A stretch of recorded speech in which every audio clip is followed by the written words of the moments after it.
Hello again. Um, as for the update on the tree LG, there it is where I'm at so far. Couple of things for that one. The leaf clusters, I'm using wire that's between 24 inches and sometimes down to 8 inches in length for the clusters. So some pretty long wires on it.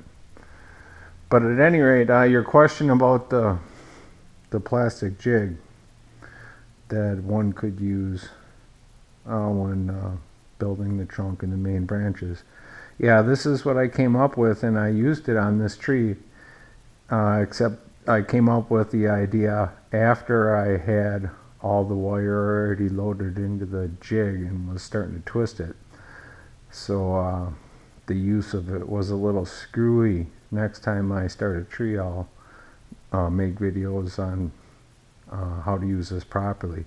But I did drill the holes at angles on this one, and there's a reason for that.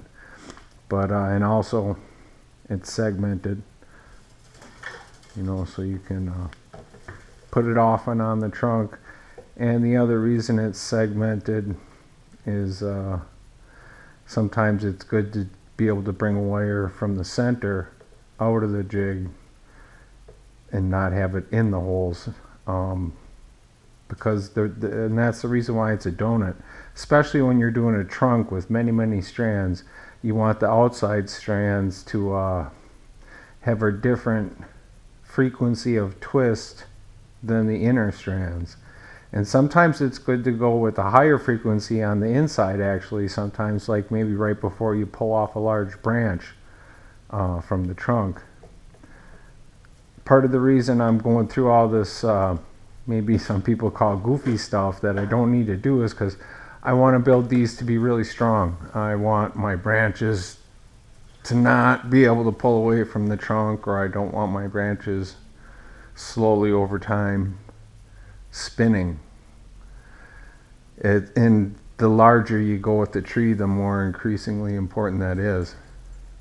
So for you just starting out, if you see this video and you're thinking, oh, I want to start tree twisting, the first thing is get yourself some safety glasses, because they will constantly try and poke your eyes out.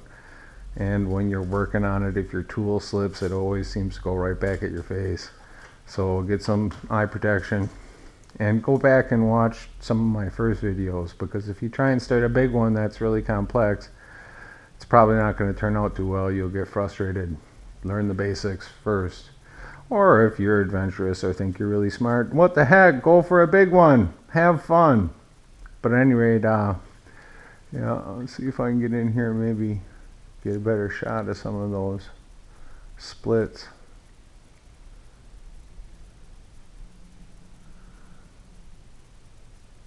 And for those of you who may not be real familiar, you can see these up here, you know, the wrap is cut off, but on all those branches up top, everything at one time was, you know, wrapped right from the split, and you just keep wrapping as you go out.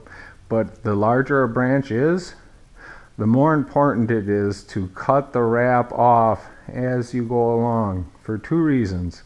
The branch actually moves a little bit sometimes when you take that wrap off, depending on how you tensioned the wire when you were twisting it, and depending on what the inner twist is compared to the outer twist, it leaves pressure in there, and the branch will swing a little bit.